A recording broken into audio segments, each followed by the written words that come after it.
একদিনের তারাপীঠ ভ্রমণ কিভাবে সম্ভব চলুন দেখে নিই। বন্ধুরা, আজকে আমি তারাপীঠ মুন্ডমালিনী আশ্রমের সামনে দাঁড়িয়ে এই ভিডিও করছি। আপনাদেরকে আমি কিছু জিনিস দেখাতে চাই, বলতে চাই। আমি ম্যাক্সিমাম টাইমে একদিনই আসা যাওয়া করি। আমার ফ্যামিলিকে নিয়ে আসি তখন একদিন স্টে করি, আর ম্যাক্সিমাম টাইমে আমি একদিনই যাওয়া আসা করি।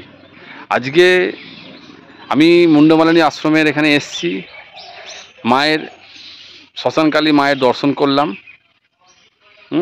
এবং মায়ের দর্শন করেছি। আজকে ভাই ফোঁটার দিনে আমি এসেছি।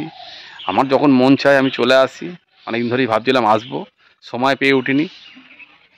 আজকে এসেছি, সময় পেয়েছি। আমি একা না ভেকা, সঙ্গ পেলাম ঠিক আছে, না পেলাম মায়ের নাম নিয়ে একাই ট্রেনে উঠে পড়লাম। খরচাপত্র সামান্য কিছু, যাই হোক। অনেকে একদিনে জার্কি নিতে পারে না, আমি নিতে পারি। কেন? আমার টার্গেট মা, মায়ের দর্শন, মায়ের আশীর্বাদ, মায়ের সঙ্গে কথা বলা। মা আমার একার না, মা সবার। তাই আমি আসি, একদিনই যাওয়া আসা করি। সকালে টোটো যাত্রা হাওড়া স্টেশনের পথে 5টা 10। হাওড়া স্টেশনে পৌঁছলাম 5টা 35-এ। টিকিট কাউন্টারে টিকিট কেটে 7 নম্বর প্ল্যাটফর্মে ট্রেন পেয়ে গেলাম। ট্রেনটির নাম গণদেবতা এক্সপ্রেস। ট্রেনে উঠে সিট পেলাম।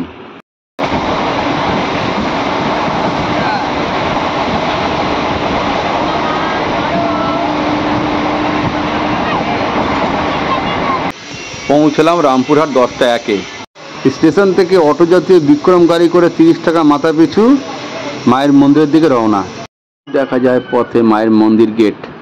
সবার প্রথম দ্বারকা নদীতে স্নান সারলাম। মন্দির ফাঁকাই ছিল, গর্ভ গিয়ে প্রবেশ করে মায়ের দর্শন সারলাম। মনটা শান্তি হলো।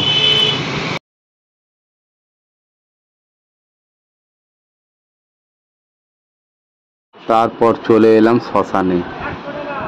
শ্মশানটা ঘুরে দেখে মায়ের চরণ স্পর্শ করে প্রণাম জানালাম। এবার চলে এলাম মুন্ডমালিনী তলায়, যেখানে মায়ের স্নানের ঘাট। মায়ের দর্শন সারলাম। এই হচ্ছে সেই শ্মশানকালী মা, দর্শন সারলাম। আমি এই ভিডিও করছি। ফেরার পালা। মন্দির থেকে 12টা 10-এ অটো।